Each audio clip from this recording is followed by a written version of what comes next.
Oh, they all get their, yeah.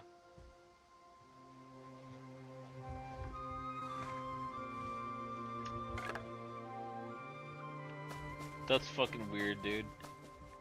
Free shit, dude.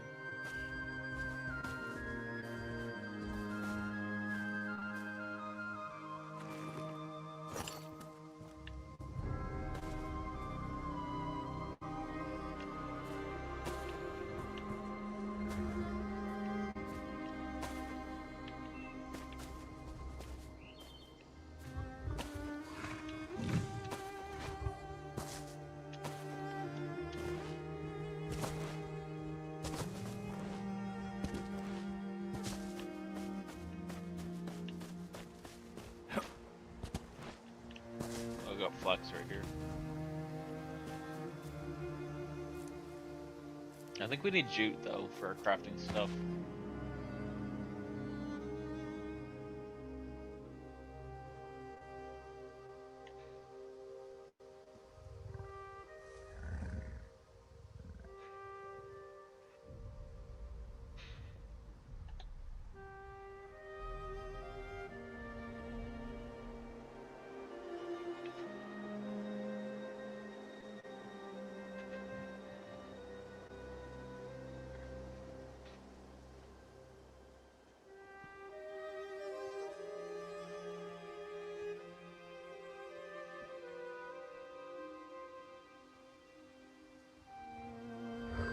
Oh, you know what? Hold up. I just realized we're, I gotta bring the,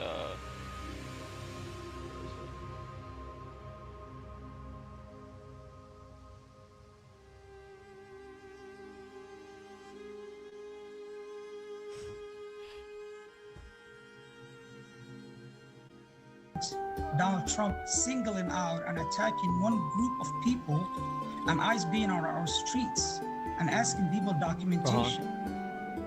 It feels like we are in 1930s, 1940s in Germany. Dude, shut the fuck up. Then go back.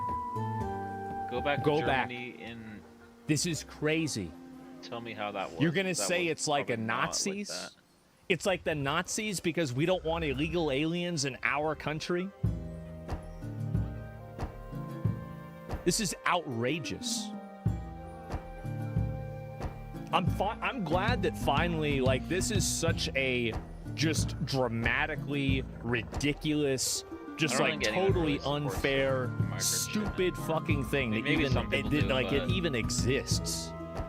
I don't know. I'm so glad that it's taken this to effectively, I think, finally radicalize and wake people up to this problem. It's outrageous. It's been going on for a long time. Outstanding gas chambers. This is literally Nazi Germany. Yes, holy fuck. Never thought there would be a time where I will tell my community to carry their passport around because you look like Somali. You might be stopped by ICE. For sure, guys. It's just like Nazi Germany. The audacity of these people, it's outrageous. I'm from EU saying this. Yeah, y'all got your own problems. You got people doing that too. As a German, it's insane to compare this to Nazi Germany. Back then, they would have killed them, no questions asked. They take the horror away from the word. They did, and this is the reason why, is that the reason why they do it is simple. It's because they want to emotionally manipulate you and take advantage of you to make you agree with them by co-opting your own values, your own morality, and your own viewpoints against you to then weaponize them in order to take advantages for themselves. That's what they're doing. Can you shed any light on why the fraud got so out of control in Minnesota? Why did it happen? I think what happened is that, you know, when you have these kind of new programs that are designed to help people, you're oftentimes relying on third parties to be able to facilitate. And I just think that a lot of the COVID programs that were set up, they were set up so quickly that a lot of the guardrails did not get created. So it's their fault that they got scammed. That's it. She's saying that's it. And so this is the reason why people get fucking mad. Is because you're going around saying that it's the fault of the people that made the system, that there was a bunch of scammers. Get the fuck out of here. Like, yeah, you could say they need to improve the system, sure. But at the same time, it's really the fault of the fucking scammers. Get there. At this point, they're so invested in this narrative, admitting they were wrong would paint them in the worst light. Yeah, I know. Why do you keep listening to her? Is she full of shit? No reason to listen? Well, that's the thing. They don't deny that they defraud the American people. Well, of course they did, because it's undeniable. It's fucking obvious.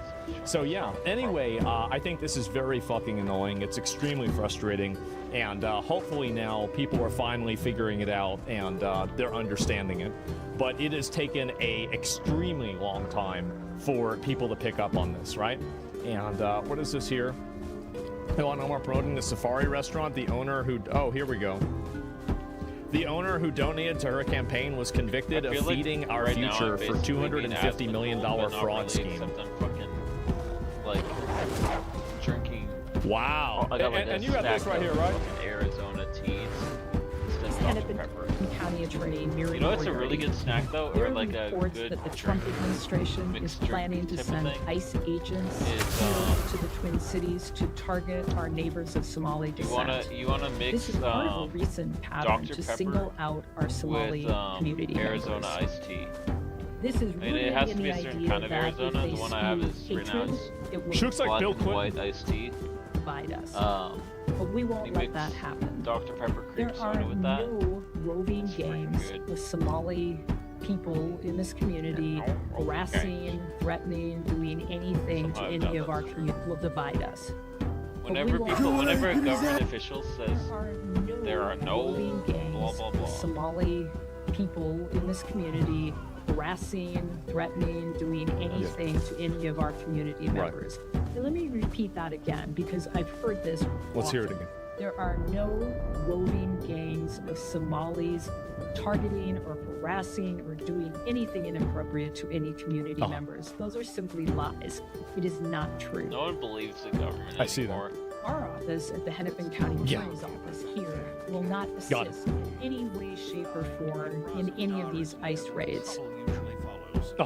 From our small business owners to our healthcare workers. I think that what we need to do, to children growing up in Cedar Riverside. What we need to do is that after we solve this problem, we need to bring these people up on charges of sedition. Obviously. We do. We gotta put them up on charges. Like, I think it's not enough to win. You have to take all of the people that were against you and make sure they are never against you again. You got to put them in jail. Absolutely. Like, this is outrageous. Because here's the problem. You can never let your enemy get back this up. is an abstraction. It's a second order effect. And so people might not get it directly. Whenever you don't do your fucking job and you let these people run wild, it doesn't matter whether it's Somali, if they're Antifa, they're white, they're black, they're Hispanic, it doesn't fucking make a difference. When you let these people run fucking wild and cause problems, burning shit down, beating people up, stealing shit, fucking everything up, the fact is that you have a responsibility to the public and you're not doing it. And you're not doing it for a political reason. And the fact is that if you let somebody like this get hurt and you let this get worse, you, in my opinion, are an accessory to it happening. You are. You're an accessory to it happening, and I think that you should be treated just the same as the people that did it. Because you, at the end of the day, you have the control to make this stop or to make it, to let it continue. And so, and you can do that. You are the government. You can do anything you want. You're the fucking government. You let it happen.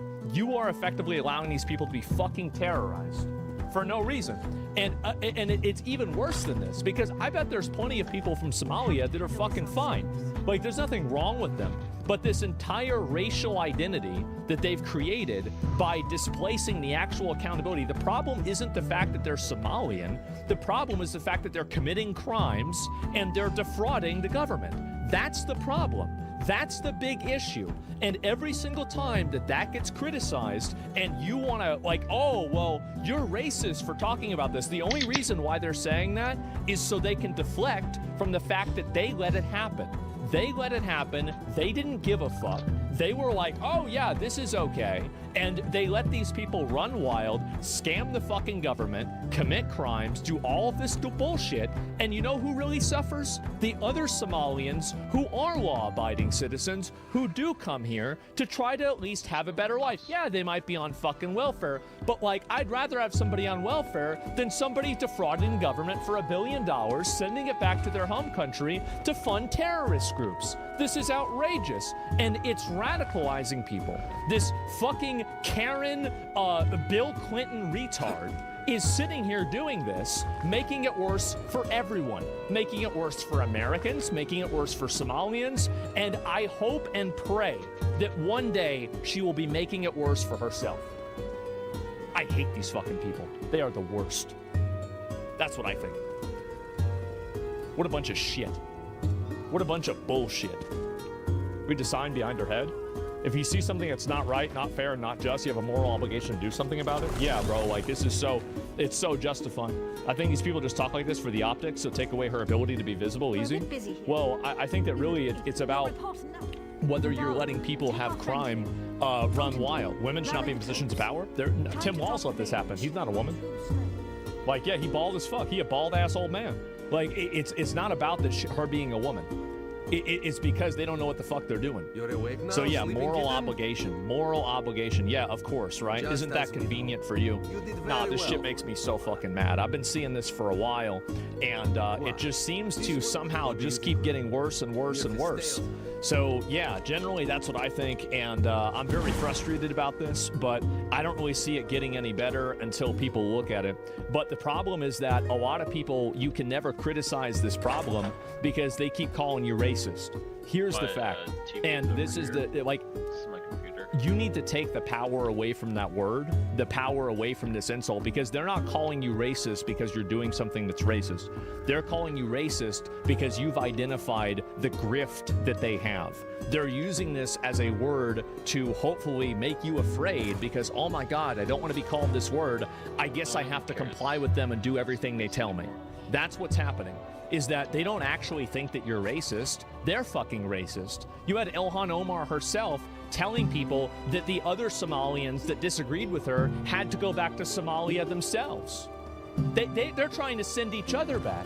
Also, but the moment that you say it, suddenly you're the race. Get the fuck out of here. It's called Chad. What are we talking about?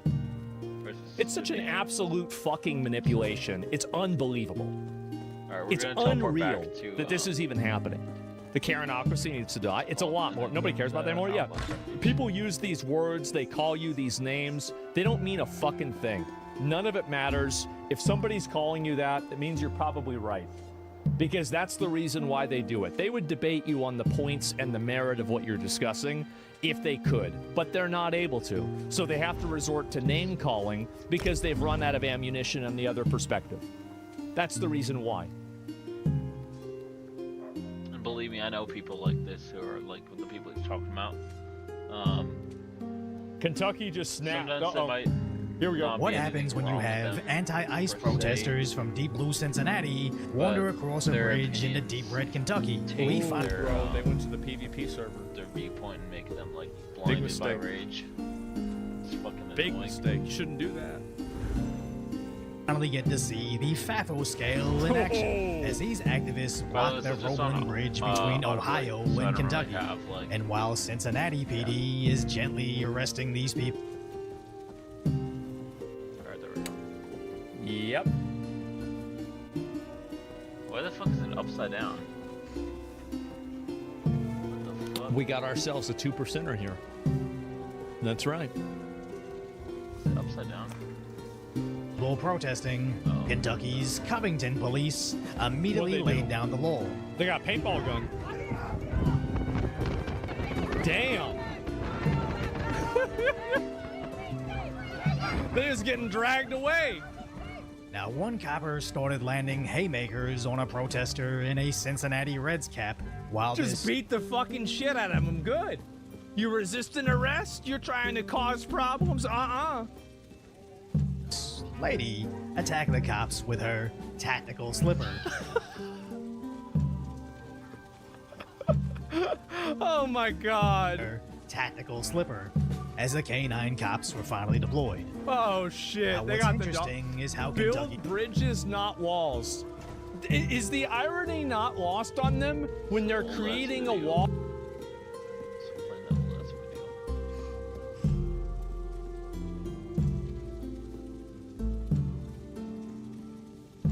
What's up, guys? Welcome back to I have Jimmy no idea Talks. who this guy So I is. was pondering over traditionalism, But we'll and I was starting to think that our civilization did not He might be simply kinda weird, but I don't just really care. decay, I wanna watch because it. it's not really dead yet, but it's definitely decaying and eroding. And this didn't nothing happen wrong with from that anyway. natural causes or through a vague, passive process of just moral decline. This is actually a systematic deconstruction, and it was deliberate, it was multi-generational, and it was an intentional unraveling of the social and spiritual and demographic fabric of the West that once provided us with strength, cohesion, and just a very strong creative power. Now, I basically want to go through a timeline of how this all started up until the modern day and how we're going to fix it. So let's get into it. And by the way, this is not a history lesson. It's really more of a diagnosis of terminal illness and how we're going to get a plan to fix it in the medical kind of way. And also something to note. This challenge before us is monumental. The biggest challenge, perhaps the greatest, our people have ever faced. It's going to require a lot of discipline and fortitude, unwavering faith, and a very stubborn refusal to accept the lies that have been fed to us for generations now. Just look at a boomer and how they're like Coco Melon locked onto Fox or CNN.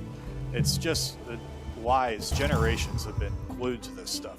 But this is a very necessary fight, because what's at stake is nothing less than the soul and the future existence of our civilization, what we know as the West. All right, now let's start from the beginning, or at least just a very long time ago. For over 1,000 years, the West was simply just built on Christianity. It wasn't a personal religion back then, it was more the core of everything. It gave the European people their purpose, their laws, their art, and a sense of who they were. Society grew naturally from the ground up, starting with the family, and then the clan, and then the local community.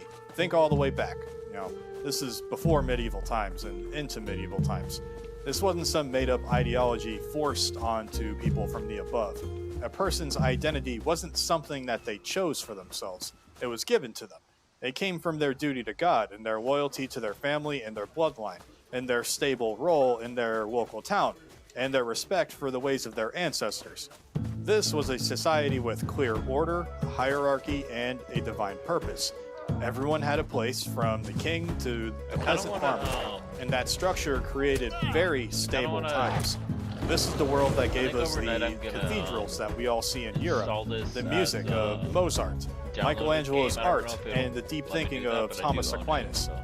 This way of thinking showed us that humanity was not the center of the universe, but it was really just part of a much larger story, and that humility was the source of its greatness. Now, we're going to move on a little bit, and this is really where things started to get bad, and perhaps fatal, fracture in this foundation, and this was the intellectual movement known as the Enlightenment. When we read about these in textbooks, like in school, it was called the Age of Reason, and it was said that this freed man from superstition, and it was, in its core, really just a profound rebellion against the divine order of Christendom. Basically, what this did was trading divine truth for human logic, sacred tradition for a me-first mentality, and the absolute truth for whatever a person feels is right. Their most damaging ideas were things like egalitarianism and the social contract.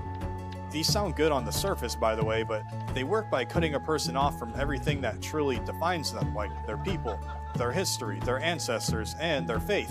So this really just created a rootless, what I can call citizen of the world kind of globalist philosophy. It's a man with no real home, no past, and no duties to anyone except himself. Me, me, me. It planted the toxic idea that any traditional order is automatically oppression. We see this manifested in real time with the feminist movement, but more on that later, and that the individual's wants are the highest laws. This thinking laid the groundwork for all the destruction that we see today, and it gave people an easy excuse to tear down every pillar of society, no matter how important it was for holding things together. Now, let's move on to the 1900s, World War I, World War II, and stuff like that, where this shift in thinking, where the individual became more important than family, tribe, and God, finally exploded into World War I and World War II. World War I was not a noble fight for freedom you read about in school or just disagreements. It was a suicidal brother war that was engineered by financiers and imperialists that put historically Christian nations and families against each other. It was the best of a generation, the strongest, the bravest, the most virtuous young men of Europe, and they were all put into the meat grinder for no higher purpose than to secure debt repayments and geopolitical advantage for a parasitic elite class. And the red pill here is that the true victors were not the allied nations, but it was really just the international bankers who profited from the carnage and put nations in cycles of debt. For example, the Versailles Treaty was not a peace treaty, but it was really just a punitive, vindictive punishment that was designed to humiliate, cripple, and make Germany a beggar state. It was not designed to create stable peace, but to ensure that really just a second, even more devastating war would inevitably follow. It was a contract written for revenge and profit, not for making peace. Now, let's go on to World War II, because World War II then completed the physical and spiritual destruction of Europe. And it was sold to us in the textbooks and the public at the time as a righteous crusade against pure evil, but its actual outcome was the absolute devastation of Europe and the incineration of culture, destruction of culture. Both German, Polish, British, French, a lot of stuff was destroyed back then. The Soviet Union and all of that stuff, they had a lot of just very old historical cultural artifacts completely destroyed by bombs, grenades. Everybody loses here. And the annihilation of a bunch of young men and the permanent shattering of Europe's self-confidence. For example, let's take the Allied bombings of Dresden, Hamburg, and other civilian centers. These were not really totally a tactical move. They were acts of total war against entire populations, and they were designed to terrorize and just break the will of the people. At the end of the day, that's really just what World War II was. Everybody was getting punished. Now, let's move on from World War II, and we'll go into the time period, considering this is an American channel. We're going to be talking about America here. We entered a period often called the Pax Americana. Basically, this is a time of American prosperity, the economy was really good, and there was a lot of peace. But it was really a globalist system in disguise, because from then on, American lives and money were spent acting as the world's police force. But this wasn't done for the benefit of the American citizen. It was just done to serve the interest of an international class of wealthy elites who have no loyalty to any single country, except maybe for one. You know what I'm saying? If you know, you know. This system was taken over from the start by a small foreign interest group. When Israel was created in 1948, it led to a, what we can call, I guess, a special relationship. This meant that American foreign policy would forever have to serve the goals of this small foreign nation. Our soldiers and Americans, just really is what I want to call them, not even just soldiers, these were Americans at the end of the day. They would end up dying in Middle Eastern deserts to protect its borders. Our politicians would bow down to lobbying groups like AIPAC and put their loyalty to a foreign country ahead of their own country. This was and remains still the ultimate betrayal of American interests, which is a deliberate sacrifice of American well-being and American lives for a foreign power. We were transformed from a proud, independent republic into a vassal state, and we are using our unmatched, totally dominant military power not to defend our own homeland, but to enforce whatever the globalist order and that foreign country across the sea wants us to do. Now, kind of going back, but after the wars left the West very broken, tired, and fractured, the real attack on our culture could start, and we see this today. And again, as I said in the beginning of the video, this wasn't some natural change that just happened over time. It was really a cold, calculated plan that was run by people who hated traditional Western society and Christian values. So the main people behind this were from the Frankfurt School. This is really where it all started. This was a group of Marxist intellectuals, many of whom, yeah, you don't need to check. That's what they were. But yeah, they left Germany and they were let right into the top American colleges and universities. They brought their main project with them, which was critical theory, which is what they cooked up in the Frankfurt School. Their clear goal here was simply to just take apart and destroy everything that held up Western civilization, like the family and father-led households, or what the feminists like to call the patriarchy, love of country and patriotism and nationalism, beautiful art, and normal sexual morals. Now, they did this by constantly attacking these things, throwing so much criticism and manufactured, keyword manufactured, guilt at them until people started to feel ashamed of their own traditions.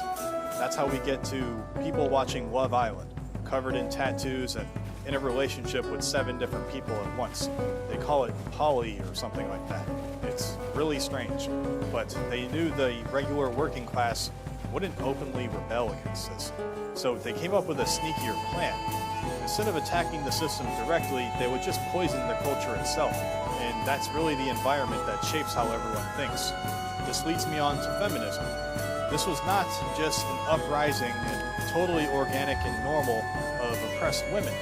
This was a top-down social project, and it was promoted by powerful globalist entities like the Rockefeller Foundation. Its purpose was the calculated dismantling of the traditional family.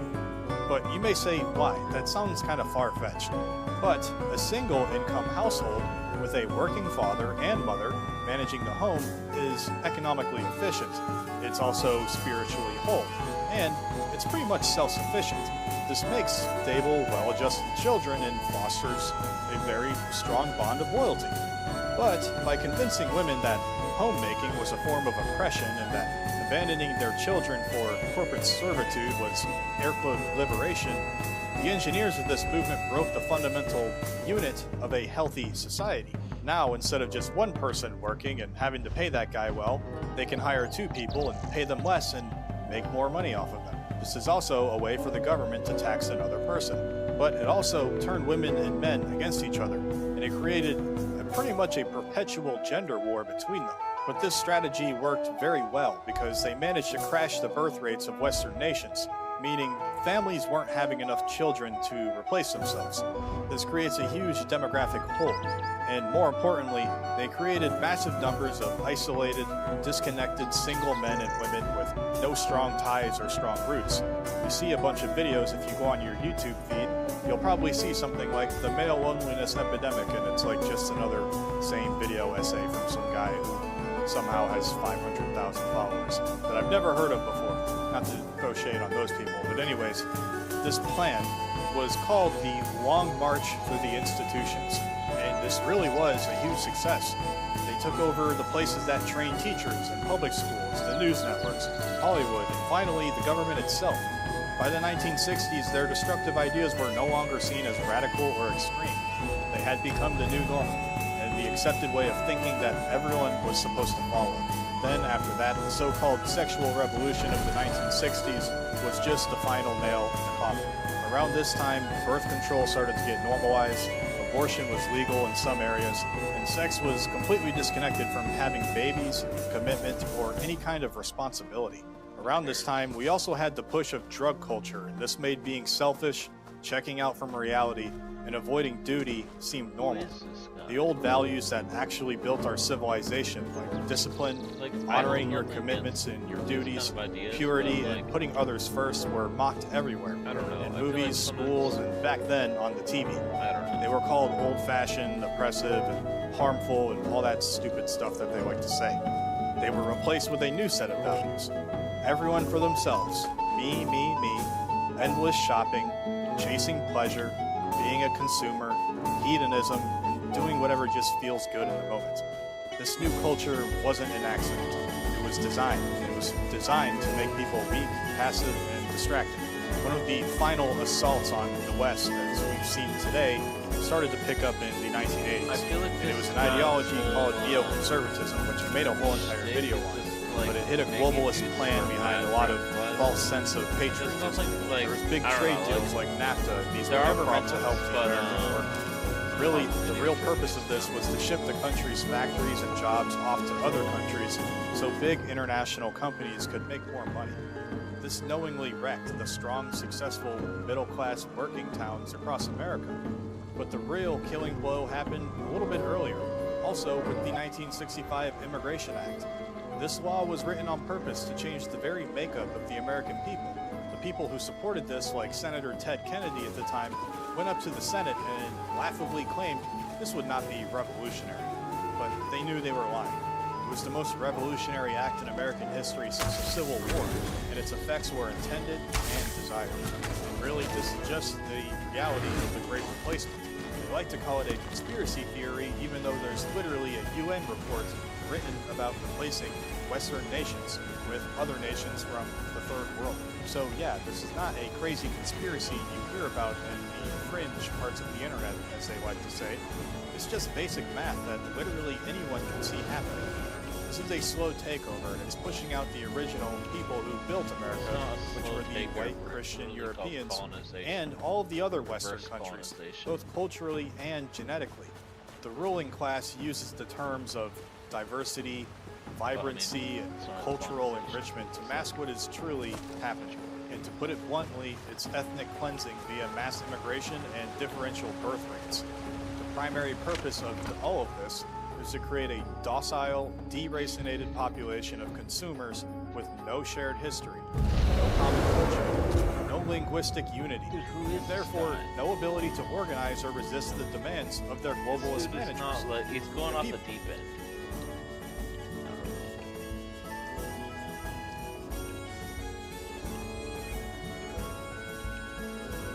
Look at this map.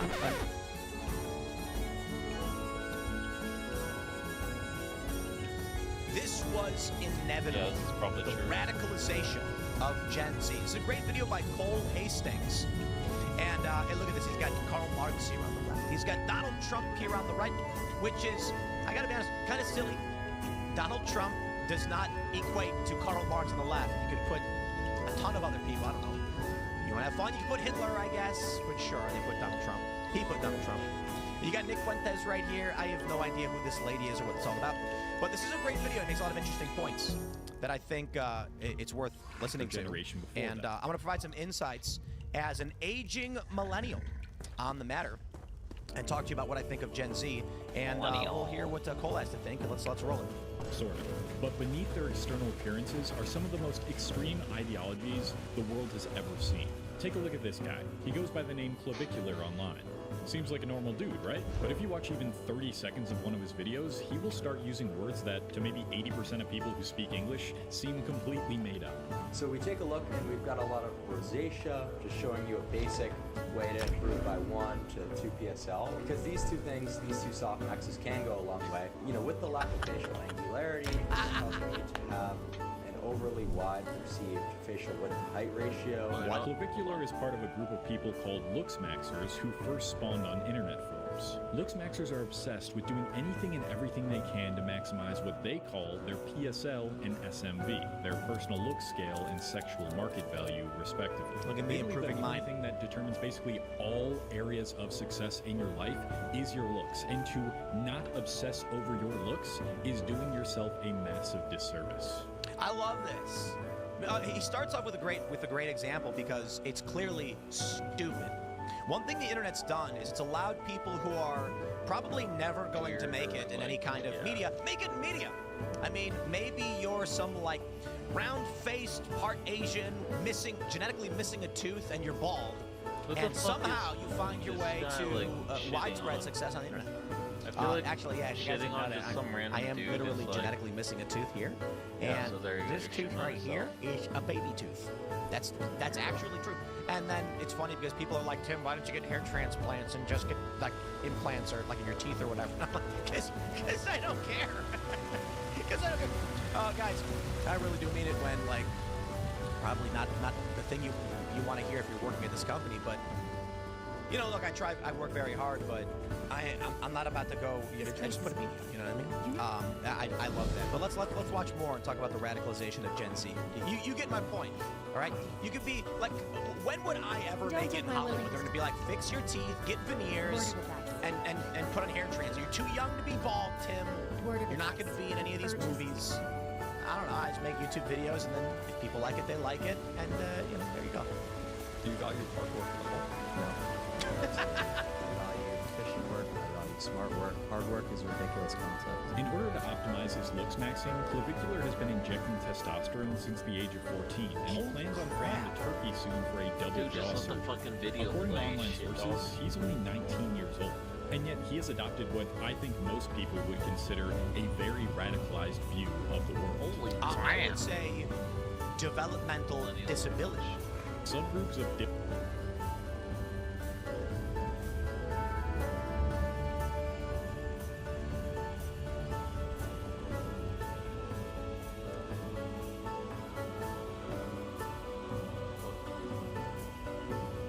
A breakup letter between British people on either side of an ocean.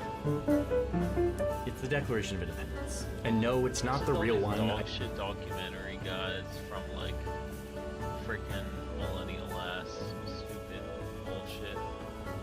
Like some of them are fine, but like, see, like, I feel like he's not very good at reacts. Like he doesn't need to like do some clickbait ass comment just for a clip.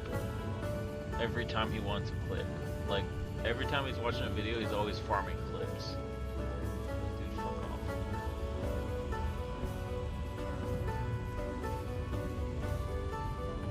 A vast trans-Eurasian trade system once stretched across deserts, mountains, and empires moving goods. Come on, a fucking AI thing?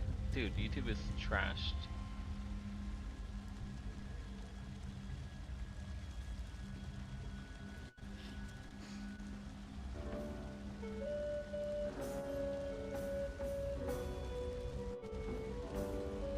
I think more and more we feel used by our jobs, by our employers, by the system.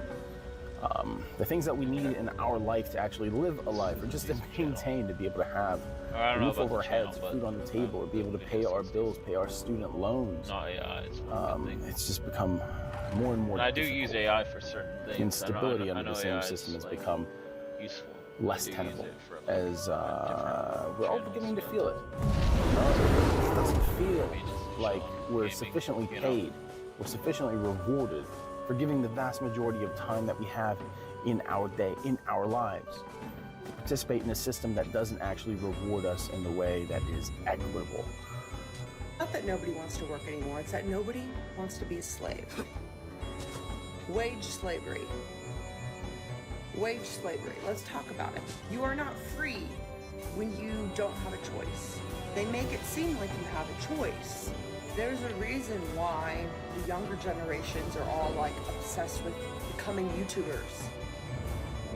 Because there is not a job that pays a living wage for.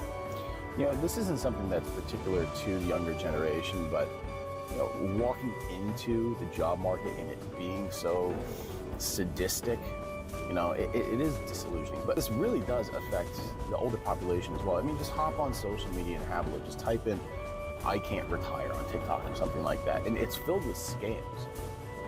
It's filled with pyramid schemes. It's filled with people who say, "Hey, I couldn't afford to retire, but now I'm living my free life because of this. Subscribe, pay for this." And there's no group that is safe from the predations of this system. Truly, there isn't. For younger generations.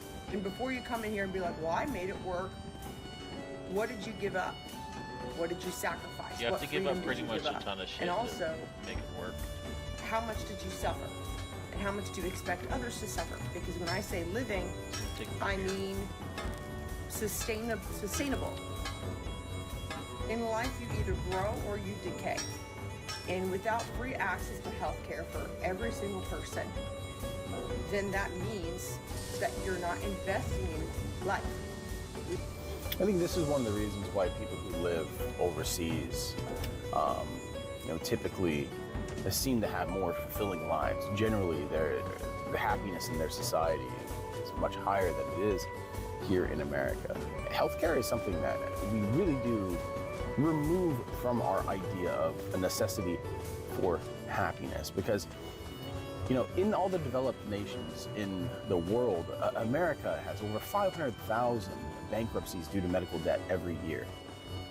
That number, that's a goose egg for most countries, most civilized countries. They don't have medical bankruptcies because they have things like universal health care.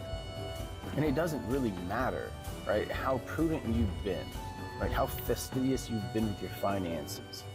Like, in America, all it takes is one denial from an insurance company to send you into debt where you can lose your home, you can lose your car, you can lose your family by the consequence of that. And that's not something that most people in the world actually have to deal with, because they have a focus on workers' rights in a way that we don't have here in America. And in fact, we're seeing that be chipped away more and more. Right? The power is being given more to the employer and to the corporation and taken away from the individual and the people, because we don't have the ability to unionize for the most part. Or unions are simply seen as an employment tool instead of just an institution for the protection of the worker. Please. It's living wage. Living wage. Without the money for kids, that also is the opposite of life. If people can't afford to grow a family, that is entropy. If people don't have access to education, that is also entropy. The opposite of growth, the opposite of life, it's either growth or decay. And what we demand as a people must be not just when you look at Maslow's hierarchy of needs. If we want to get really American about it, we can say that freedom and liberty also includes the pursuit of happiness, the top of Maslow's hierarchy of needs. But let's just talk about the bottom. Food, shelter. Dude, the city is so laggy. These jobs do not guarantee food and shelter. That is slavery. I think one of the things we don't really talk about, because we just assume that we are the freest country on the planet, because that's the slogan that we grow up with, but we've all kind of failed to realize that freedom has become a luxury.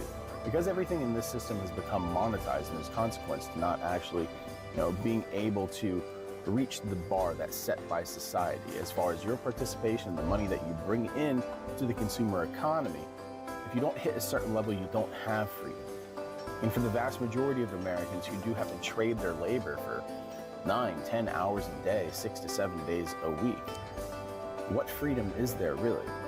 When your entire life revolves around your job, this is slavery. When failure to participate in I'm a gaming your job, slave. when failure to participate in the work culture, Oh my god, I'm a means gaming destitution, slave.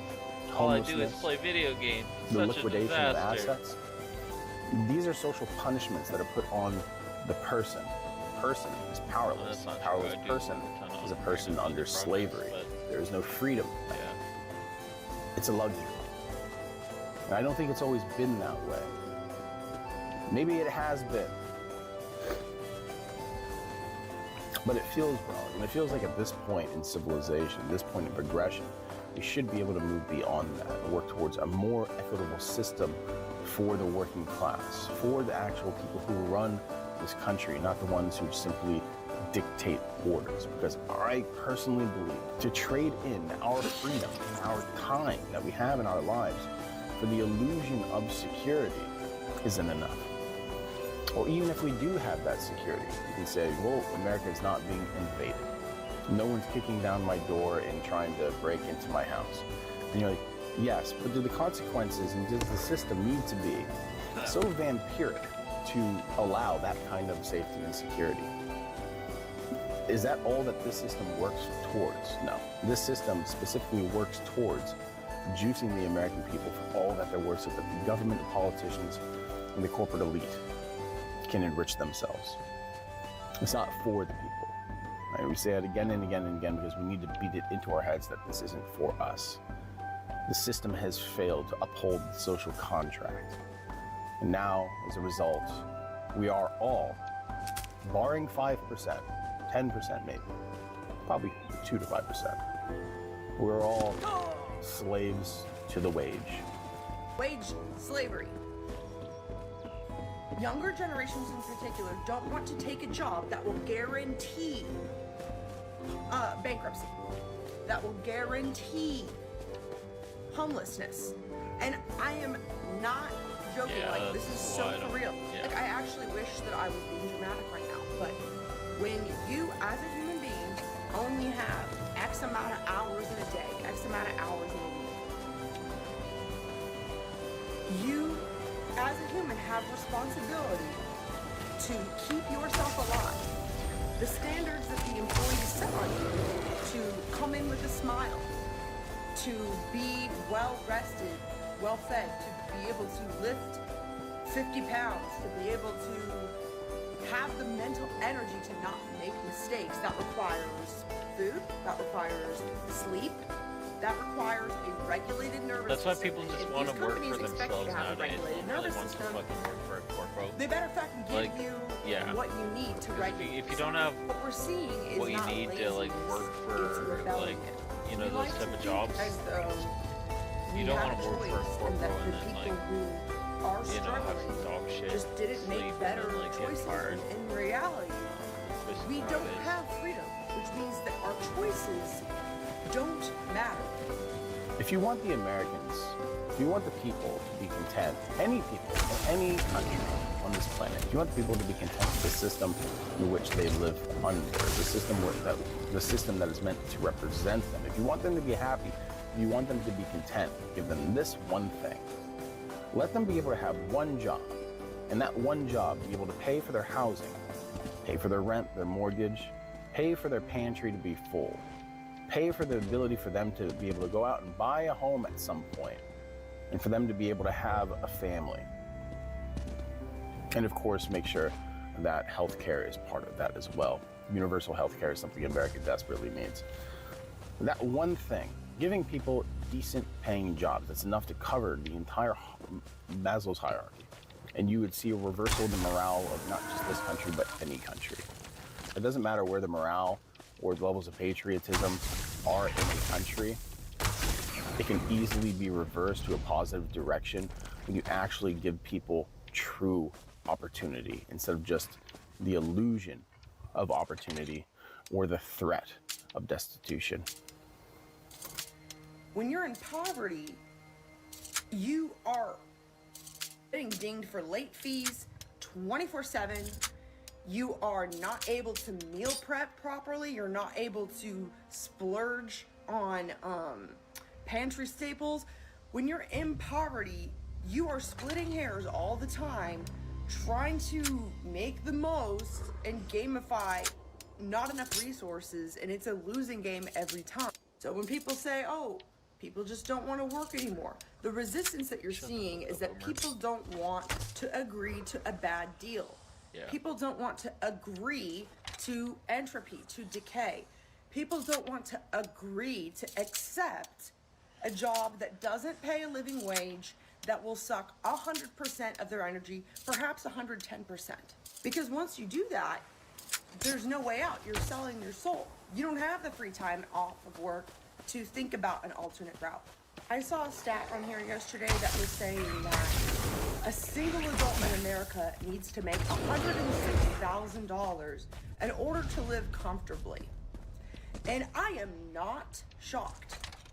If you're in a relationship, if you have a roommate, if you split food costs, utility costs, phone costs, if you do any of that, I don't think you understand how bad it is for single people, because it's not just that you need to pay all of these things by yourself, but you also have the work of taking care of yourself and taking care of a home all by yourself. You don't get Most to guys split don't those do costs. that, by the way.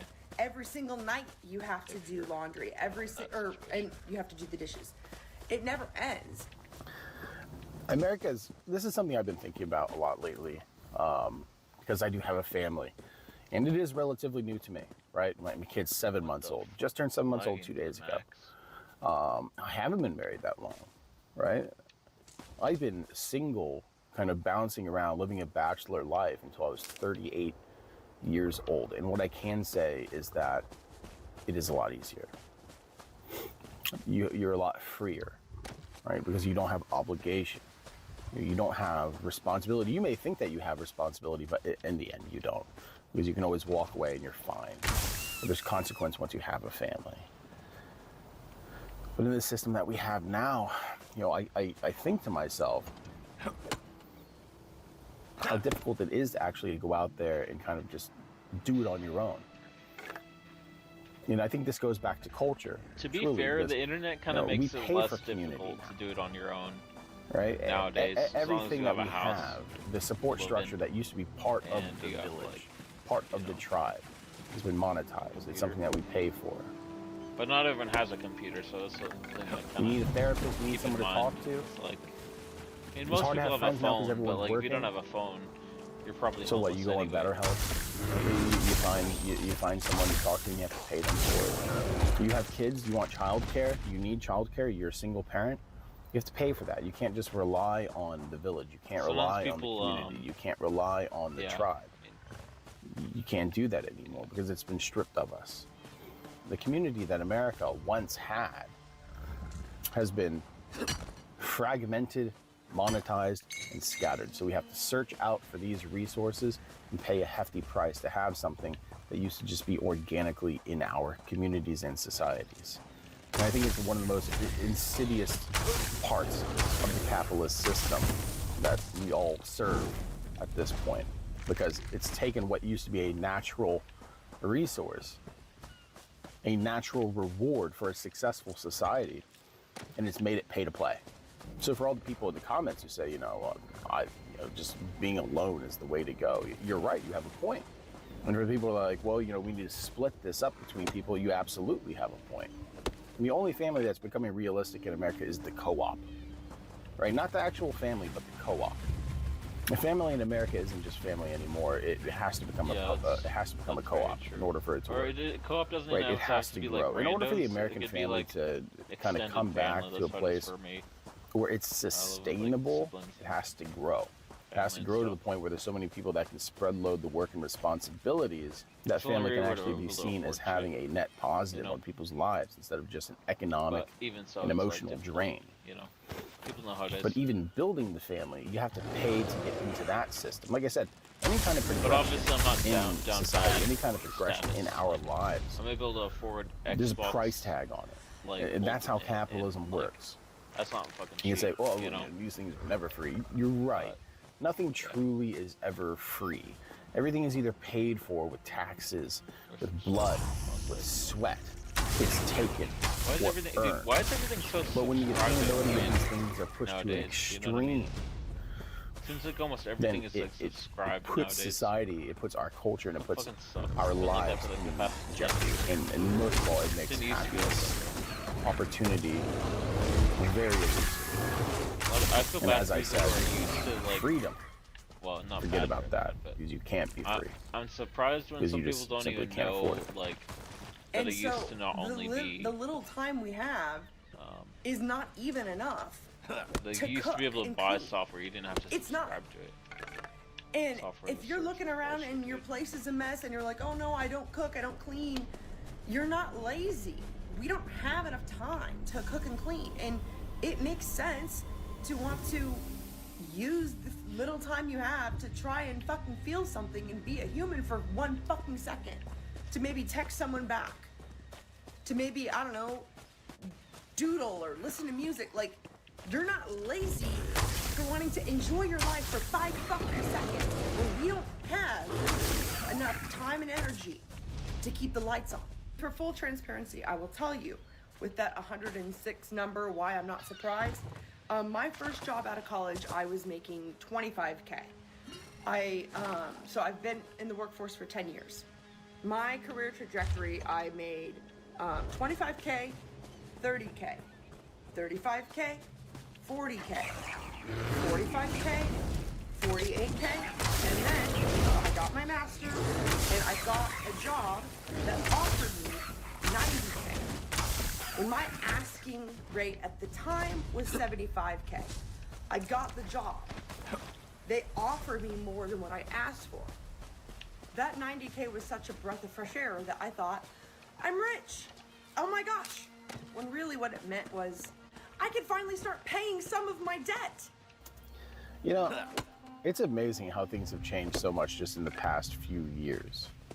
You know, less That than is 10 years true, ago, too. $80,000, $90,000 would have been fantastic money. Truly, it would have been. But now it's Inflation is literally that's just killing getting everyone, by. dude. It truly, that's just getting by. You might be able to save a little bit if you're by yourself. Yeah, great. But if you have a kid, if you have a family, right? I mean, you're screwed because childcare is going to take up $40,000 to $60,000 of the household expenses, which means that you both have to work. One person has to go to work just to afford the child care. It doesn't even make sense. One person should just stay at home. This entire thing just doesn't work. But I remember my first job. Well, my first job was when I was 12 years old. I shoveled. I used to clean out horse stables. Right. Then I delivered newspapers. Then I worked at the Renaissance Festival. I worked at multiple pizza places. I became a bouncer. I started running security, did private security, went into the military, ran heavy machinery, blah, blah, blah, blah, blah. But when I was younger, when I was her age, I was digging ditches. Right? I was putting in silt fence. And I ran a crew, and I made $28 an hour doing that. Because it was back-breaking work. Truly it was. And, that was so much money. When you grow up poor, $28 an hour, like 2005, is crazy money. It was great. And I try to think of like $28 an hour now. That is essentially, comfortably I can say that that's like minimum wage. It's like minimum wage, make $250 a day. I mean, what can you do? Your entire life has to become participation in the job market. Working in a job that doesn't care about you. That your entire life in this country, that's what it becomes. And that's one of the reasons I say, escape, go away, just go somewhere else. Are you going to make as much as you will in America? Yeah, probably not. But is your quality of life, is your work-life balance, is your sense of community, your understanding and appreciation of culture going to get exponentially better? Yeah. Yeah, absolutely it will, And the thing is, we think that we're so trapped in this. We think that we're so trapped in our job. But we have to understand the reason why she's saying wage slavery is because everything is curated. And everything is put together in this country to keep you in a steady state of desperation. The middle class is getting big enough. People are making enough money. What do we need to do? We need to inflate prices and devalue the dollar, make people more desperate. Because the bigger the middle class gets, the more challenges there are to empower people at the free time to participate in politics.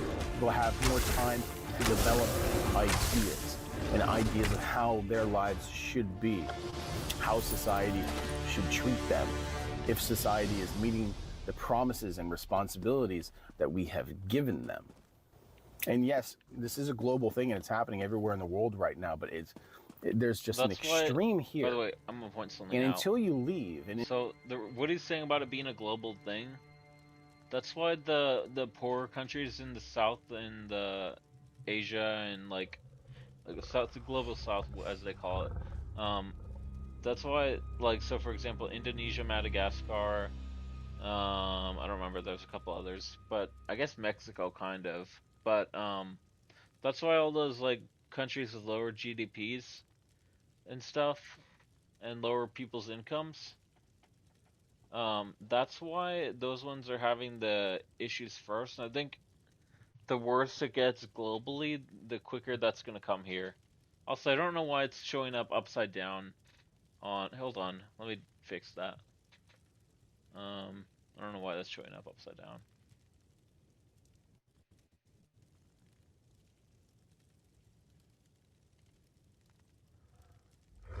Anyway, I have no idea why that was upside down. That should have fixed it.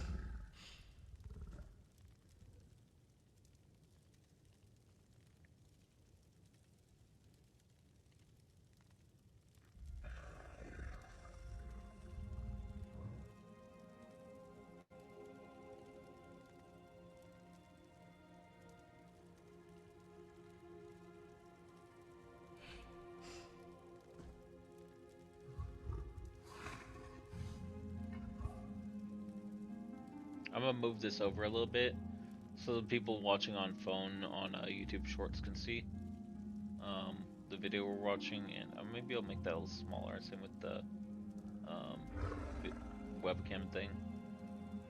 So we'll make that smaller, make this smaller, move that up right there, and move this over to there, and then drag it into the corner.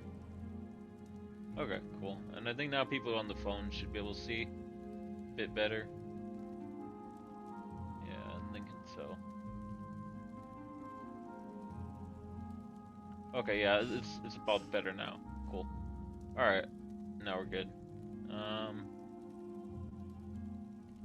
Just drag that live. Okay, cool. So we're live on there. All right, cool. Let me tap back in, guys, and replay the videos. All right, play that. What the fuck did I click? Shut the fuck up, cool brother. Until you kind of stand on the outside and look in at the circus that America has become, you don't really quite understand how dire the situation that most Americans actually live in. You can say, you know, this is very difficult for me right now. I'm having a really hard time, but yes, everyone is. You know, don't fall for the illusions on Instagram. Don't fall for the lies of people saying that, well, you just need to work harder. You need to get another job. You know, people will call you lazy for not wanting to work 60 to 80 hours a week when that's not what you should be doing. If you're working 60 to 80 hours a week, you're either a workaholic or survival in your society has become unsustainable and unrealistic. Well, that's, yeah, California. Because the thing is, how long can you work like that? Not just till you're burnt out, but before your body gives out. I mean, to be fair, it's not because really I've worked such physical jobs in the past. Because I've had such a physically exhausting and rough life until just a couple years ago. You know, there's a lot of damage that's done to my body. And I think all the blue collar workers out there Amazon can understand the kind of damage that your body takes on. You might be making good money. And, you know, hopefully you can save up enough and build a business and blah, blah, blah, blah, blah, so that you can retire in 20 or 30 years. You know, hopefully you can do that. Hopefully you can do that and be comfortable until they devalue the dollar enough that you need to go get out of retirement and go get a job at McDonald's. Hopefully. But no promises with this society, because that's what they do. Once that's happened. But this whole thing comes back to the thing that we don't have choice. Not when it comes to our jobs. And not when it comes to our lives, because our jobs have become our lives. And we need to treat our jobs and our demands for what work-life balance is, with the same severity that we would treat any other threat to our lives. You know, we should look at it with the same considerations that we do with our health, with the security of this country. Because at this state, it's questionable to me if the jobs in America haven't become a violation of human rights. If you have to work 60 to 80 hours a week, if you wake up, from the moment you wake up, you're in it. You're in your job. You never get a chance to step away. Even though you're not in the office, you're still if you work to answer from home texts, or take phone calls, do side projects, you know, or take side emails businesses at home. You don't have a break. You are just a slave to the corporation. Yeah. A slave or servant to the system. That's why I like people like Yanis Varoufakis. You know, kind of exploring the idea that we have entered the age of modern feudalism, neo-feudalism. I absolutely agree with that. And I think that if we really break this down, right, and see how unattainable securing our lives truly has become, then I think that that concept, that assertion becomes undeniable. Or to deny it is just irrational and illogical. Because truth and reality support that assertion. So the funny thing is, we live in a completely different economy now, to where I felt richer and way more free when I was making 35 to 45K. Because during that era, I had enough to maybe get a coffee once a month. I had enough to maybe, if I planned really hard and if I didn't eat out ever at all, maybe go on one small vacation every couple of years. Although, you know, I did have a credit card, and the thing is, to be honest, I honestly kind of take that back. I think I felt more free, but in reality, cars are also evil. Car payments have been completely sucking me dry for years. When you don't have enough to start building a savings, you have no choice but to use a credit card when you're fucking car. I gotta stop on the car thing real quick. It is insane to me that the average car payment in this country right now is over $800 per month, right? And that is more expensive than a mortgage was 15 years ago, 10 years ago. That's more expensive than the average mortgage was. That is insane. And that's why you see things that just boggle the mind to somebody who's been around long enough. And that's why they kind of hammer down on the finances, the 50-year mortgage, right? The 10-year car note. Bullshit. They hammer these down on the younger generation so it becomes normal, so it feels normal. So, you know, debt becomes more, well, debt is normal to Americans, but it becomes more and more normal. If you don't have money, throw it on your credit card. An $800 car payment's pretty high, but how about a $750? We'll take $50 off a month.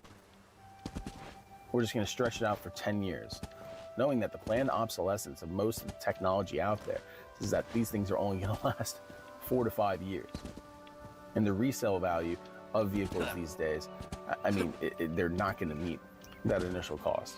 It doesn't make sense. It's just, you might as well just put an interest rate on people's lives at this point. You know, and you can either be born into a very low interest rate, or if you're poor, you know, you're going to be born with that credit card 28% interest rate. And we're just going to keep you down there.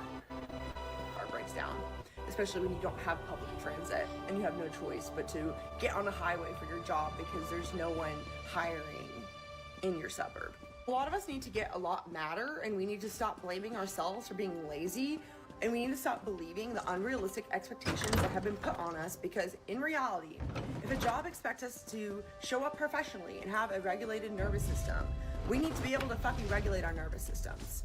So we need to have the freedom to make the choices to manage our lives. And we can't do that without resources. The reason I bring up my career trajectory of going from 25 to 90K in 10 years is because now I'm at the point where I know that even whenever I was 90K, it was just enough. It was just enough to start looking at the tip of the iceberg that is college debt, debt from car payments, loans from the time that my car is upside down on my car payment because it got totaled, and then the next time when my car got stolen. We don't even need to make an excuse, because we should have enough to plan for emergencies, because guess what? We're always gonna have emergencies. And don't even get me started on healthcare, because guess what? Any one of us could get a terminal illness or get in a car crash any fucking second. And our lives should be protected. We should have insurance, and that shouldn't be crazy to say. Some people aren't resisting work. We're resisting wage slavery. Why should I take a massive pay cut and accept 50K, knowing that it would make me even more of a wage slave? I don't like, even hold that I'm being so against dead on Indians, for real only right now. against the I know that we all corpos have different who are circumstances, and fucking, so like, that number is going to hit different giving for them different the people job depending on your to hire circumstance. random But here's the reality of from what the a lot of community these businesses as well, are asking you know? of you, especially young people. For a completely different reason. The exchange they're asking there's is for you job to give 100% of your life force energy away in exchange for not that enough part don't even to suck, sustain you. honestly. They are asking for entropy. They are asking for you to accept and to commit to being in a dynamic that will lead to your decay. And what a lot of them are asking is for you to accept a salary that would guarantee bankruptcy, because it would guarantee that you would get evicted. It would guarantee that you wouldn't be able to pay your utility bill, and it would guarantee that you don't have time to hustle on the side. So I'm not just trying to be angry. I would love to come up with some solutions. And I think one of the solutions, though, is that we have to get angry, and we also have to know our value, because part of this is that we have to rebel against the lack of freedom that employees have in America, and the fact that it gets worse and worse and worse by the day. Our buying power gets worse and worse, because these companies aren't investing in you. They aren't giving you what you need to rest.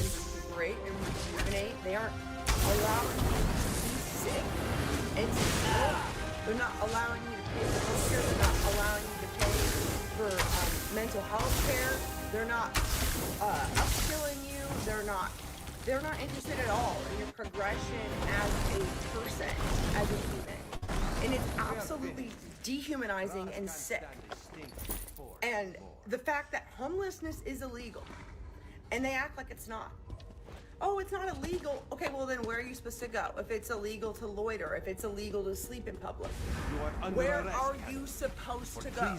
It makes you feel like the only answer truly is to kind of abolish the system at this point. This is fine, Fraser. Ever-increasing prices. You know, a war that's always higher than a wage growth. Doesn't feel like there's going to be a way out. And that's why, like, you know, we do say that generally in this channel, the society, the country is just kind of doomed because there's not really any kind of concerted effort to address this. And anytime you do have somebody, and honestly, to address the kind of needs that people need now, the kind of course corrections are going to be more socialistic, right? That's just the reality, right? There needs to be more socialist projects and schemes to help the American population out. Even if that's something as simple as workers' rights. Even if that's something as simple as, you know, affordable health care, affordable I wouldn't housing, honestly be opposed to UBI making sure at this point. that kids go to school and can actually have food. People need These to are be able to socialistic afford things, shit. and we honestly And right now you shouldn't have to be slaving ashamed of that. We nonstop shouldn't be to afraid to afford explore those ideas, because this black and white bullshit argument that you're either a capitalist or you're a socialist communist, not knowing the actual differentiation between these three things. Yeah, because a lot of people who Because use socialism that and argument are too communism are fucking very different stupid things. to know the difference. And capitalism also can be broken down into many different subcategories. But where we are right now, There's a lot of different kinds. in a hyper-capitalist society, Actually, it's where the not amount of wealth, the hyper-capitalist. What it is extraordinary, called exorbitant amount of wealth is going to like 1,000 people in this country. And the rest of the people are just like Megan here, just like free you, market is not what it just is. like me, Even what it was and before, we're struggling to make a future, like not just for monopoly. ourselves, but for our families, for the next generations, Whatever you wanna call for it. those who are supposed to inherit the legacy of this country. But those who are in charge of this country, those who are driving this country forward, don't actually care about that legacy. Not the legacy of their country, the legacy of their name. Yes, put your name on a building. Have a park named after you, have a bridge named after you. You know, write your name into the eternal stone. That's really what matters. But for the American people, for normal people, it's gonna take these measures. And that's why you're seeing, you know, democratic socialism get more and more popular. It's not because people are becoming communists, it's not because they're getting radicalized in college. It's just because people are looking at the system as it exists now and says, no, this isn't working. Stop telling us to pull ourselves up by our bootstraps when the only thing you've given us is Crocs. Stop telling us that this is our fault, that we just need to work harder, because I cannot work more than 80 hours a week because I want to live. And it's basically one letter away from being Full or two stop. letters I just away from want being crooks. to live. And you may live a life where you're not actually struggling as much as, you know, many people are. You might be doing pretty well for yourself. And hey, good for you. But have a heart, have some empathy. Don't pull the ladder up behind you, because that's a major problem that we have in our country, is not looking out for each other in a time where we need to look out for each other. When we need to realize that our country is more than just a flag and a few fucking slogans and fireworks on July 4th. That our country, our nation, is a society. It is a large community filled with people. People that you care about or people that you don't care about, but still all part of the same great and large village. Don't let yourself become so heartless that the hardships of other people don't matter to you. Because you never know when you can fall into hardship, and you hope that you have that same kind of even just emotional support there for you. But as far as the system goes, as I've said before, this is a system lacking any kind of humanity. And even if we can just see that to what's happening right now, let's talk about the boats in Venezuela. You know, one being blown up after another, double tapping a boat, no survivors. There's a kind of gross hedonistic malevolence that has just been implanted and has grown within our government and society. That's very true, though. That inculcates a severe sense of nihilism and derision towards our fellow man. And I hate it. And you should hate it. And that's why you don't like it. And that's why we want to have lives. That's why we look at the system and we say, no, we want our jobs to be able to actually pay for things. It shouldn't be the status quo for us to have, 4, 5, 6, 7 jobs. It shouldn't be the goal to have side hustle after side hustle. Grind culture has to stop or return to simplicity. One job, one wage, enough to pay for things. That's never gonna Let's happen, find the road though. to get there. Let's find it together. Maybe if because that's how was this country enacted, becomes and I great. think there are Truly like great. plans for that, but Ugh. and even that's As if not we gonna do fix that it. That's just together. gonna make hustle culture way worse, Ladies and gentlemen, to be honest. if you're still here at this point, And like if you're and gonna be subscribe. in hustle culture, About people, becoming a member, give a it's donation. either gonna be I'll them put or her it's gonna link be people who are in the just wanna description. like do this Her type name's of Megan shit. Muse. Like This is the second time we've had her on one of drinking my Arizona videos. tea, And playing you know, MMOs, she's a young watching person, videos, but so. I think what we're really starting to see with the younger generation is that they're seeing the My only system ahead of hustle is them. with They're AI. seeing kind of I the just use machine that AI they're to supposed to be slave working for on, me. and they're Use saying it that to- this is why. The only Why am I reason doing pay this? for AI is If you're not going to pay me make it enough, if do I shit can't for live me. a life, you know, Although as I older just realized people, that we was kind of not get how I'm used to the pressure and the hardship, and it just up becomes onto, normal to us. It can be a failing system. If you've ever been poor enough that you've lived in like a broken house that's falling apart, right? It's normal to you that the roof's leaking. It's normal to you that you can fall through the floor. It's normal to you that you have that one room upstairs that you actually can't walk into because the support beams are shot and it's like a trampoline when you walk into. That's normal. But for anyone who's never lived in that condition before, they think you're mad At for this house staying. when I was a kid, this one house, not this one. And the thing is, we are When I was a becoming kid, we lived in We this are mad for house, staying in these and there was conditions. this one fucking giant redwood in And the we need to yard. listen to those who say And that, there was you this know, one time when it life was can be like better. almost falling over. Just make the and it was change. a giant storm. Just reminded me of Thanks that. for stopping 'Cause by, the fucking everybody. ground was so Have a good one. springy, like a fucking trampoline. It was raining at hell, or hella rainy. I mean, anyway, yeah. Renaissance Italy was marked by both continuous warfare and economic growth. Against this backdrop arose the condotta, the contract system of hiring mercenaries, which was arguably the most distinct characteristic of the Maybe period. we'll play some Initially, EU5. What do you guys soldiers think of that? hired themselves out to the highest bidder as free lances. The lance being the smallest unit of army organization at the time. This is the origin of the modern term freelancer. However, these soldiers soon formed entire mercenary companies, led by elected leaders in their strongholds, who were seen as first among equals. The powerful and wealthy Italian cities, enriched by their monopoly on maritime trade with the East, could easily hire these companies, but they soon learned that doing so often brought more I'm just gonna problems than heal, they had bargained for. because if I can just Known as heal, free get companies everyone or else great companies, these mercenary groups See, saw watch, the more themselves people as I heal, the independent, more self-governing fighters adventurers, feel this always on the lookout for the most lucrative offer. A rich Italian city, I they get soon the realized was a worthwhile target to plunder. It was not long until they would become the bane of Italy. In this video, we investigate the phenomenon of free companies and how they were eventually replaced by the arguably more famous mercenary captains, the condottieri. Let's start at the beginning.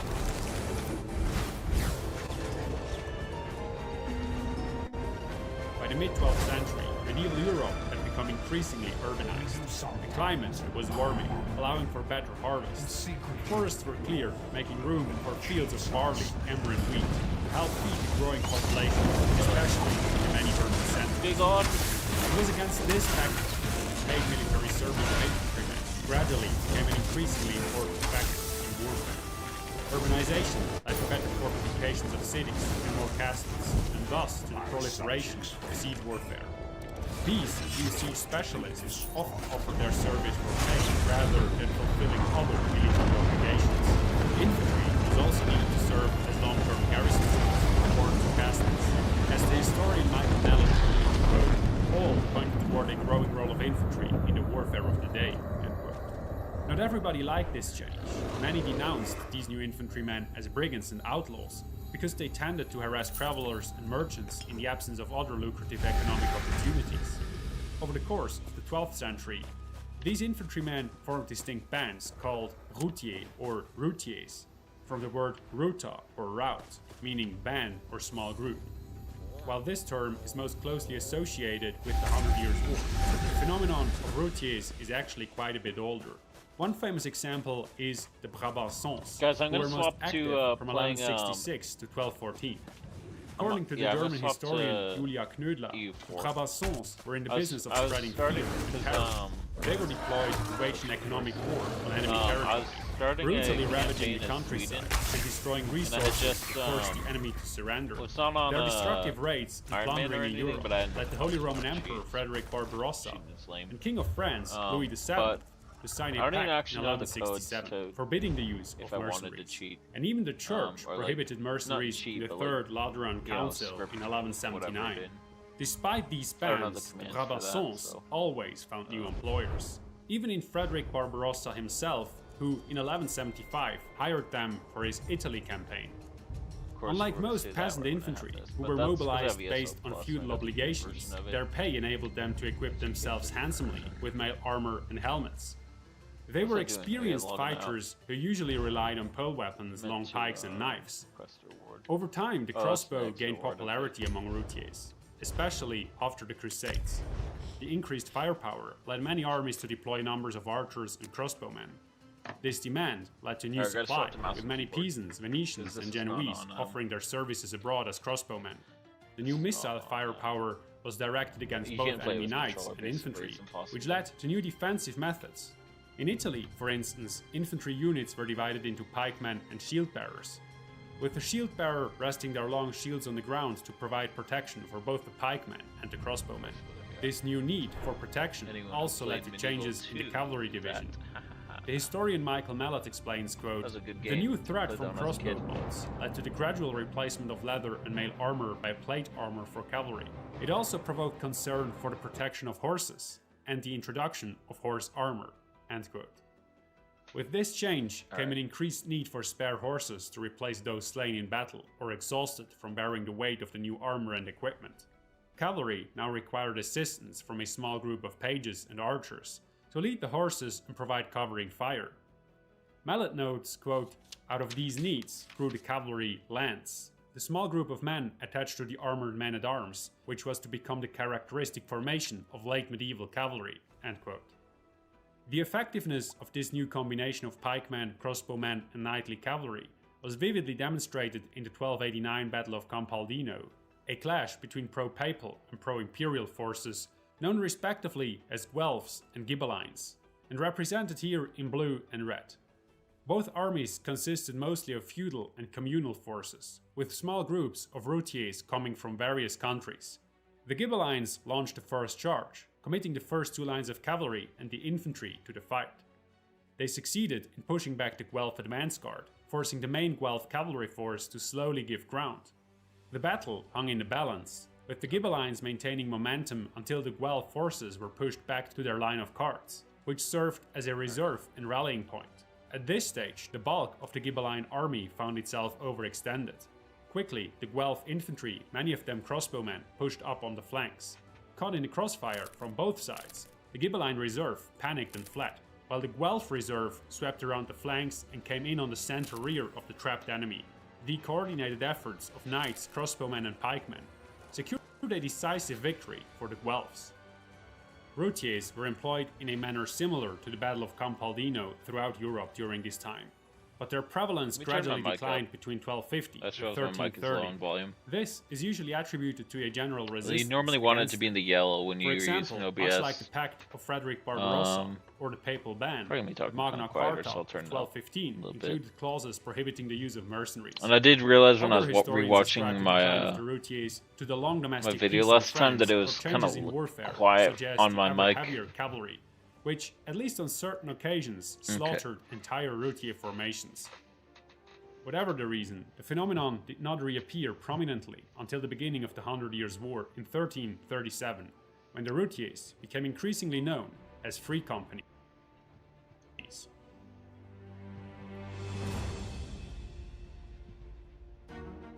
In January of 1340, Edward III of England proclaimed himself King of France and later invaded French territory to assert his claim to the throne. This kicked off the first major campaign of the 100 Years' War. The initial phase of the war was characterized by mounted cavalry raids called chevauchées. Like the aforementioned If you haven't played EU5 yet, it's pretty good. English raids on French you territories can were meant to weaken the enemy economy and the French confidence in their king. Edward III even allowed some of these plunderers to form somewhat autonomous bands, which became a real nuisance for the French. To make matters worse, France lost two major battles, first at Crécy in 1346 and at Poitiers in 1356. According to historian Nicolas Savy, these losses brought merchants to exploit king's vulnerability and resolved to grant northern empire marine crops, extorting money. Actually, no, I believe it's going on. I think we're doing is we gotta make our best. That's pretty English and French, which led to a significant number of people being and routier armies terrorizing French countryside. As many of them mounted, they could travel great distances, strike quickly, and leave for the local royal forces to react. Effective French forces, weakened by war and generally unorganized, could mount an adequate response. Alright, let me see. Like the obstacles of under were expert mounted ways. Also adopted English tactics from the Crécy Poitiers, where having on the condition of artillery and attack. The Iraqis of the North routes in the first starting cities. The Iranian followers that is a proof for and terror. Each of the different boundaries retains right identity, show their strength, because Lorraine work and carry out their chance. As historian Mike Mallet notes, for foreigners, land, larger land pattern, primary sources from companies, Latin, Spain, sea capital, they show what they mean, they know. Obviously, they even negative, this is the first Mongols. It's really something that will reaction. These structure people society. However, there is a controversy among historians on this point. A part of this perspective emerged later and is somewhat anachronistic. What is created those would consider employment very often the order of Frank and the of what South France before the word Casio. His name was Savage that in the early 1360s, planted by free companies as various pieces of thousands. These companies was prominence in orders so her greatness. The amount of time that's so that's sweet actually. Says the John no company or companies with other company or your however the first place right there first defeated many Turkish baits that is never himself the companies already existence before these was the United Opium later the babies on the down from real only the company to Italy just not the later the white me like this entry in by Earth me was like was the most often become all these so here the treatment sounds generally phrased most of these companies had some of the private luckily rare resources only moved after the Germans was bad situation in their homeland in the 40s and 50s trade and harvests were severely impacted all around the left which His voice is kind of annoying. Like, to be honest, I kind of want to keep playing ESO. I was enjoying that, but the thing is, it kept lagging. I might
we'll download our game and see if wonder if we can download it while we're playing it.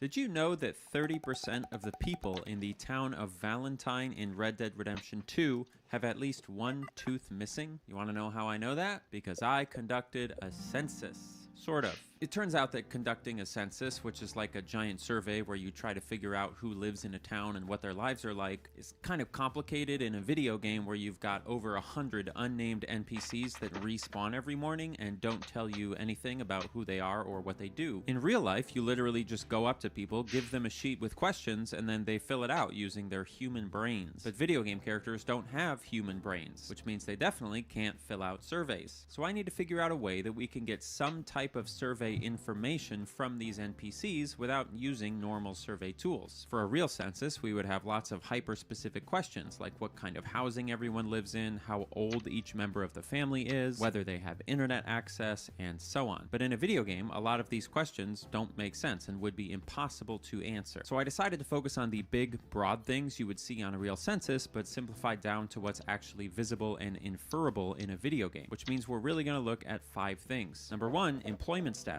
We're going to figure out if each person has a job or not and sort them into unemployed or employed. Number 2, employment industry. So if someone is employed, what industry are they employed in? Number 3, we'll look at their income level. So based on their job as well as what they're wearing and where they're located, we're going to make a guess as to what their income level is. Number 4, age. This one should be pretty easy, but rather than a specific age, we're just going to sort everyone here into 3 categories: children, adults, and old. Lastly, number 5, old. We are going to try and determine how healthy all of these people are based solely on what they're doing. Maybe we'll play some War Thunder. We'll get into the details of the criteria for each category as we go, but for now, these 5 questions are going to serve as our census. As I alluded to in the intro, Red Dead Redemption 2 NPCs are kind of divided into 2 types. You've got static NPCs with names like bank teller, bartender, sheriff, or store owner. These people can be found in the same place day after day. And then you've got unnamed NPCs called strangers who wander around and do all sorts of funny random things. The second group, those strangers, is obviously going to be much harder to survey, so let's start with the first group. The first guy that I tried to survey upon entering the town of Valentine was the sheriff, because I figured that he would be amenable to assisting someone on official government business with an important bureaucratic task. But I was wrong about that. Okay, move yourself along. No fuss now. Would you relax?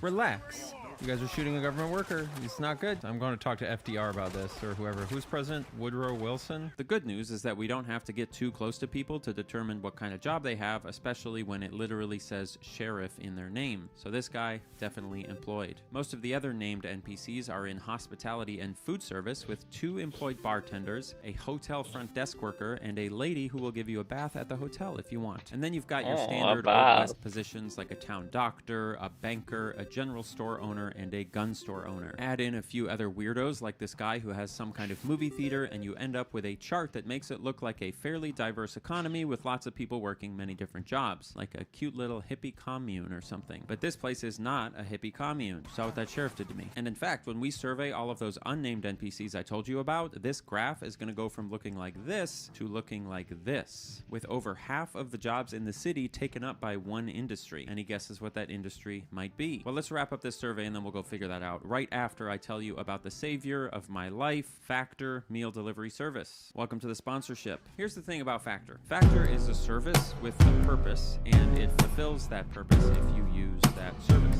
which is that they send you freshly made meals in little boxes that you can heat up and eat very quickly. It's not here to replace cooking. If you Alright guys, we're gonna play some Red Dead. Pretending to be Michelin star. I haven't played this in a while. Food, cooked by Gordon Ramsay, but it's a highly convenient, tasty way to get full meals in a way that minimizes the effort you have to put into cooking or deciding what to cook. They send you meals in a box, you throw them in a microwave, or cook them in a pan like me, and in a few minutes you're eating a solid meal that fits your dietary preferences without having to put in any effort, which obviously I love.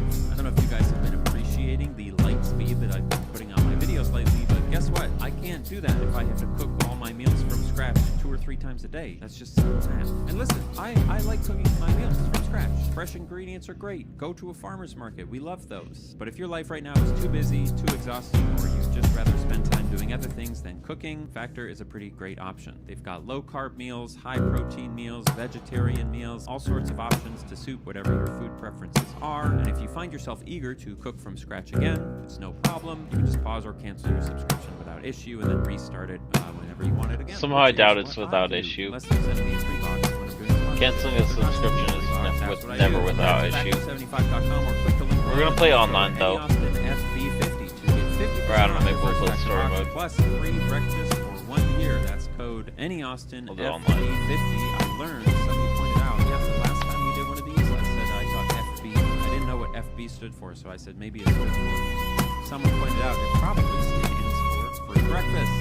That is factor75.com or click the link below. AnyAustin FB. Why the fuck is it so loud? Plus FB for 1 year. Now, let's talk about how much money we think all these people in Valentine are making, shall we? The average American household income in 1907, which is the year that our survey takes place, was around $700. And yes, that is $700 annually, which, adjusted for inflation, is equal to about $50,000 of buying power today, which is lower than the median income in America now, but really not nearly as bad as I would have expected. Based on that, let's try to estimate what some of our named NPCs might be making in a year. When we look at someone like this small-town doctor, he was probably making significantly more than the median income, maybe something like $2,000 per year, which would put him in the upper class of people in this area. Congratulations to you, sir. But the rest of our workers probably aren't so lucky. This bank clerk might be doing slightly better than bad, but he's likely making around $700 a year at most, right around the national median. This hotel owner might be a little better off since he seems to own this hotel, but probably no more than about $800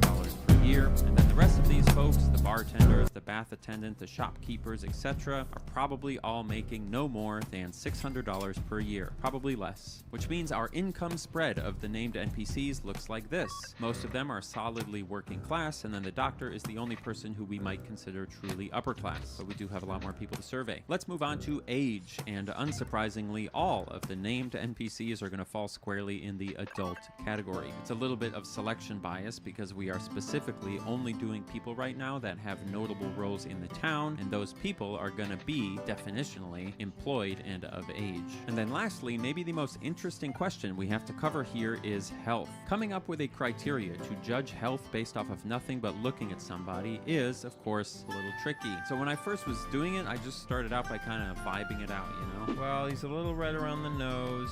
His skin's definitely looks a little worse for wear. This is so mean.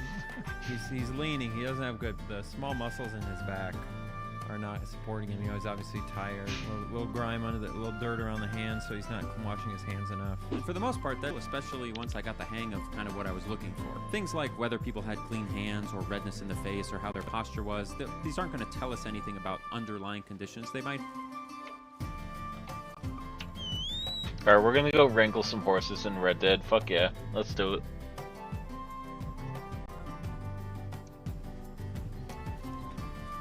We're gonna try and find funny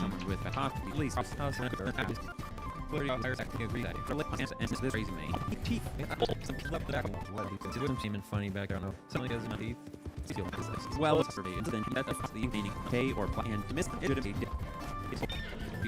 back really and teeth and being was certainly a matter of health and more than that they don't have and you also don't even exist across multiple days. Look at these photos I took of these same two buildings from one day to the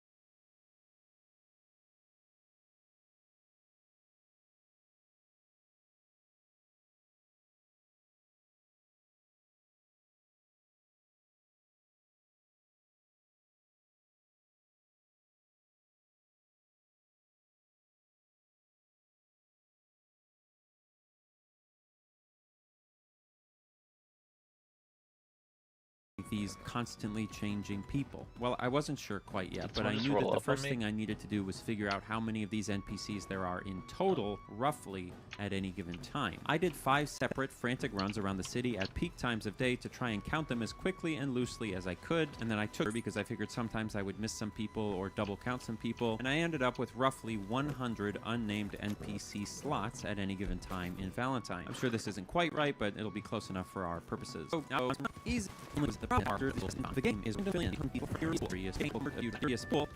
So we more decided to think about the spread of and see less than that these conversations conduct in the great perspectives out and it's up to people and mix for that although actually a higher value of behind less quick and so the not to include up to the topic around this actually case and then let more context to the from more legs or first under big snow wrap some this and fading and meaning like for some like to keep one by how they think this is being relative what is my very good. Ergo, we see what criminal Dead Redemption 2 and detailed development of the demographics here in Valentine and whether or not those demographics are accurate to history. So let's take a look at the results, shall we? Compiling all the results.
Existed at any given time from earlier, and then add that number to our initial count of the named NPCs. But I got it done. I built my pie charts.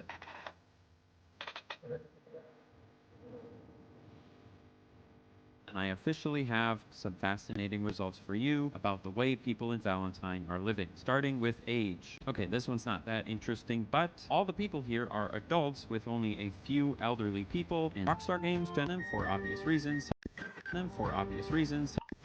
Here have for the typo who cleared here and where the have for the typo who cleared here and where the long is behind here to be it's all not the long is behind here to be it's all 9% of people have jive are unable meaning 9% of people have jive are unable meaning that dead 2 yes here's who is and not that himself with a knife dead 2 yes here's who is and not that himself with a knife at drink time understanding of the situation here for their factual and survey we didn't least manage to get parents back and we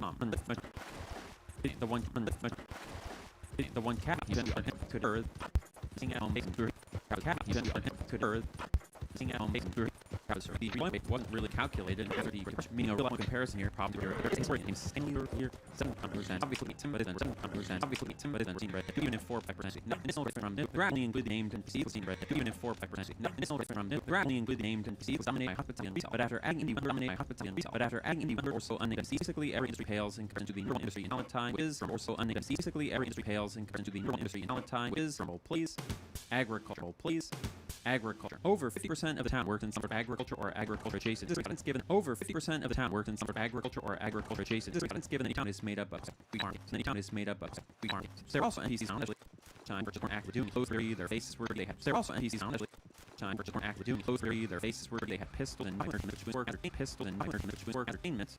And they got work mover all the bits owners whatever support entertainment.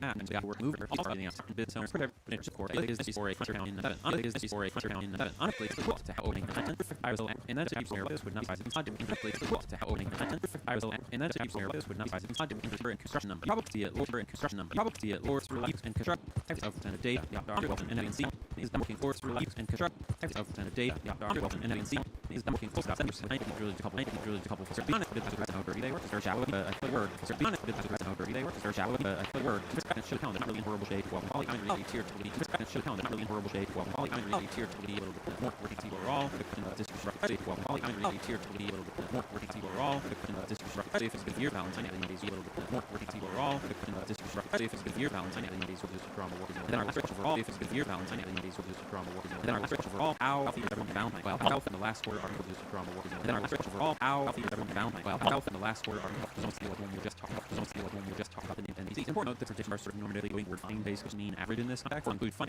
if we want to that by using one thing from can point on so about three things actually were in life according to 1990 pretty men age for us to be that The theory that some would have been practical milligrams.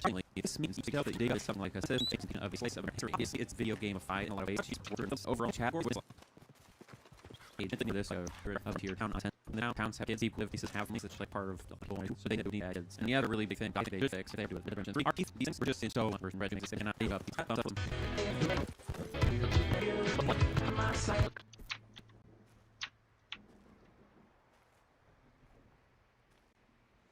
If the crossbow was at a disadvantage in open battle, it was at a disadvantage in open battle. It was supremely suited.